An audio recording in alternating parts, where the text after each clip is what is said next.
Hi, my name is Krista Carignan, and I'm a jockey here at Erie Racetrack. I grew up in a city in Saskatchewan called Saskatoon. I loved horses from birth. This is Charlie Brown. He's stacking up Rosie Regent. She was the horse of the year 2 years ago. We're going to work her 3/8 of a mile today. Krista Carrigan's going to be up on her. Absolutely nothing wrong with this girl. She's the queen of the track, that's for sure. I was always very small, so when I was 13 I started working at the racetrack. And everything kind of went from there. It was early mornings and late afternoons. From that point I started galloping.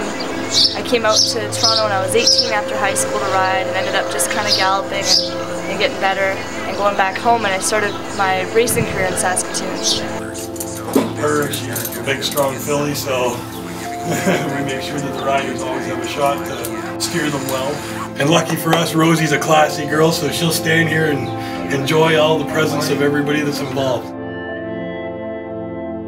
Everything from that point on was really just to get me to where I am now, where I think we're in a really good position to have a good year now. I lost my bug last year in August, and you know, it was a little slow then. That can happen when you lose your apprentice. And we struggled, and it was a tough year, but you know, we worked really hard, and now I got Scotty Lane, and I think we're going to have a great year this year.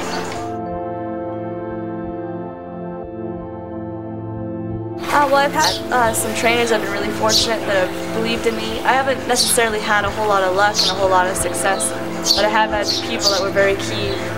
For example, when I first started working at the racetrack, I was 13, I was probably 80 pounds, and this tall, and I had a man named Jim Hoffman. He gave me a job, and I worked for him from that point on, and he started me galloping horses, he started me riding, and if it weren't for him, I don't really know if I even would have stuck with it, you know?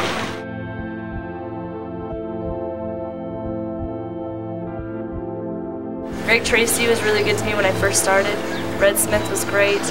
Then I came out to Ontario. I actually spoke to Mike Luder, who has Emma Jane Wilson's book, and I talked to him. He picked me up from the airport in Toronto. I had no idea what I was doing, and lived with him for a little while. My agent Al Raymond, they called me the Vagrant. I didn't have a car, I didn't have a place to live, so I lived on his couch with his family for, well, maybe a month. It's true, that's what they called me. I had no money, I had nothing when I came out here. So maybe I haven't been as successful as some people, but there's definitely been key players, you know. I think if you try and be good to people and work hard, they see that, and they want to help you out. So.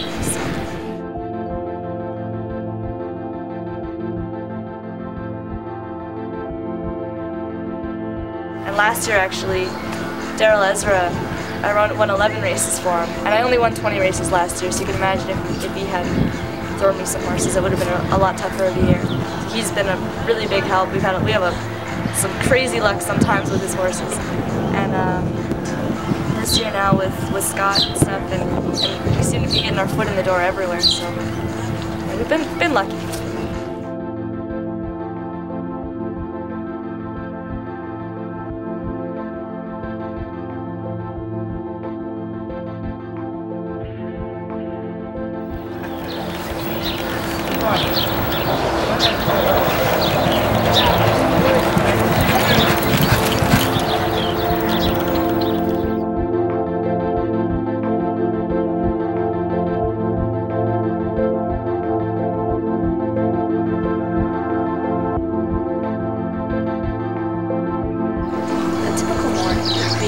Right now we're spoiled.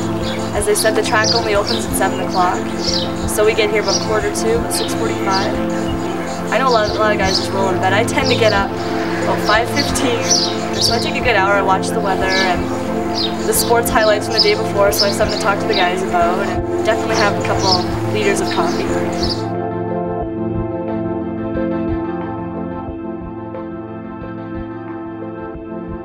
You know, if you're just galloping them, you just go around there pretty easy and feel them out and make sure they're getting fit. And then every once in a while we breeze or work them, and that's just sort of shaking them up a little and seeing whereabouts they are as far as fitness and ability goes.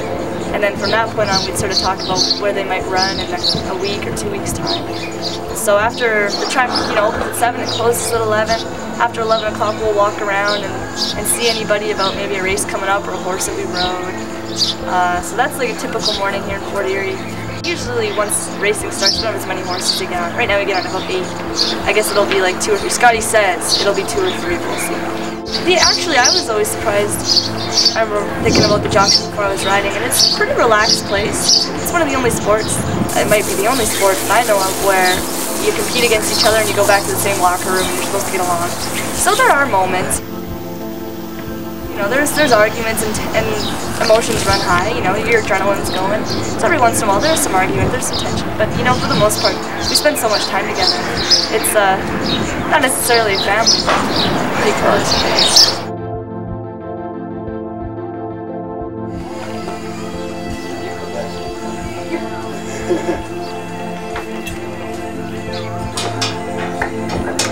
Ontario, in general, has had a lot of really successful female jockeys. I know Francine Villeneuve, she's the winningest female jockey in Fort Erie, and she's getting really close to 1,000 wins. And then Regina, I believe, is second. They might even be the top 2 leading female riders in Canada historically. You know, then you go up to Toronto. You have Chantal Sutherland, who's very successful there, and Emma. They've been riding for.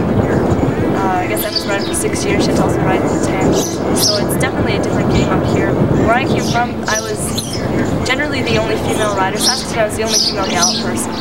So that was a little bit tougher. You know, you say, I want to be a rider, and they say, okay, well, let's see it. Whereas you get to Ontario, you say, well, yeah, I'm going to be a rider and be successful. They're like, okay, well, let's see it then. You know, there's a little more optimism towards the female riders here. So definitely having some successful girls here. And people think we fight, but the room is actually really good atmosphere. We stick together. If you can come out here and you have an opportunity, definitely people are looking to come out here. It's Toronto, Woodbine's one of the only racetracks in North America that is putting money into its purses. And Fort Erie's been struggling, but there's a really, really good optimism in the air this year here. And it's catching for sure, so very excited for this year.